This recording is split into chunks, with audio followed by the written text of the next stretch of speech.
When answering exam questions, there are a few key things to remember, right? So just remember, exam technique is a key part in preparation for any exams, and it's something that you'll pick up the more you go and you do past papers. Right, so many questions in exams are repeats of what will be in old exams. So going and looking at lots of generic questions beforehand is a good idea.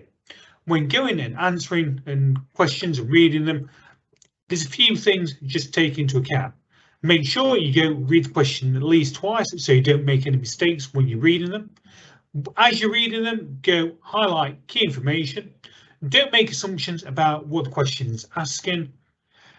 Make sure after you've answered it, you go check your work for daft errors that you might make. And if it involves going and answering something where there's some calculation, make sure that you write your workings out down. Right, let's go and have a look at the question. So hopefully you have found that useful. If you've got any questions, then drop it in the comments below, and we'll be uploading a lot more. Right, good luck, folks. In this question, we're going to look at fractional distillation and a little bit about alkanes. Right, so alkanes are saturated hydrocarbons, right? Saturated meaning that the carbon atoms are joined up by single bonds and there's no spare double bonds. They're relatively unreactive, right? Apart from when they are reacting with oxygen in the air when we go and we burn them, right? So during combustion. So one way, or the way that we go and we separate out hydrocarbons from crude oil, is using fractional distillation. Right, you'll need to know this process of fractional distillation. So we start off by heating up our oil to around 350 degrees. That causes it to be vaporized. So that vaporized crude oil then enters your fractionating column. Right, so the fractional column is cooler at the top than it is at the bottom. So the fraction with the longest molecules, right, so the highest boiling point, condenses near the bottom of the column. So the remainder of the vapor goes and rises up through these little bubble caps. So the higher up the column, the cooler it gets. So the remaining longer chain molecules condense and are removed at the next level where there's a newer fraction and it's cooler. So this process continues until the vapors reach the top, which is around 30 degrees, where something like natural gas, so methane, would come off. So if we look at this question, so this question is about oil reserves. So diesel is separated by crude oil from crude oil by fractional distillation. So describe the steps involved. Right. So the fact that he's talking about diesel really is just a question on fractional distillation. So the key things that you would have to talk about is the fact that we're heating it to vaporize the crude oil. That vapor condenses, and it's condensing at different temperatures. Right. They are the three key things that you need to talk about. Right. In this the second part of the question, it's talking about oil reserves, and it gives you quite a bit of information to go and read through first. Right. So petroleum products such as petrol are produced from crude oil.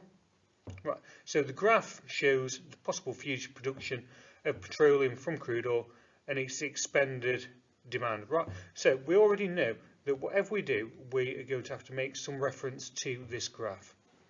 So Canada oil sands, right, hold about 20% of the world's known crude oil reserves. The oil sands contain about 10 to 15% crude oil. Right, this crude oil is mainly bitumen. Right, so we know that bitumen by itself isn't all that useful. Right, in Canada, oil sands are found in the ground underneath very large areas of forest. So that's important. So the trees are removed, which is a problem. Large diggers and trucks remove from about 30 meters depth of the soil to where the rock is reached and the oil sands are. So these oil sands are quarried. Right, boiling water is then mixed with the quarried oil sands to separate out the bitumen from the sand. So methane is burned away to heat the water, right? So the fact that we're burning methane, we need to recall that's probably going to produce carbon dioxide. So the mixture can be separated because the bitumen floats on the water and the sand sinks to the bottom, right? So the bitumen is then cracked. So remember, cracking is breaking down larger hydrocarbons into smaller ones, and the products are separated by fractional distillation. So use your knowledge and information from the graph to explain the advantages and disadvantages. So we know that we're going to have to explain the disadvantages and advantages separately. So if we just look at a few of the advantages first.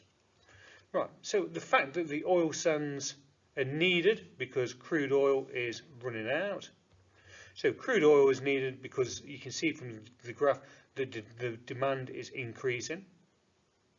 The oil sands contain a large amount of crude oil. It could improve the economy in Canada. It could go and create employment. And the trees that we cut down could be used for other things such as fuel, etc. Right, so that's just a range of some of the advantages. The disadvantages that you might want to talk about is a problem that we're going to have with the destruction of different habitats. The fact that this forest will no longer be able to absorb carbon dioxide. You could talk about specific pollutions such as noise pollution or producing dust, such forth. Another disadvantage is large amounts of methane are being burnt. Right, remember methane, when it's burnt, is going to produce carbon dioxide. Large amounts of energy will be needed for cracking it into smaller ones. And finally, don't forget to talk about the fact that the crude oil is locking up carbon that we're now releasing back into the atmosphere as carbon dioxide.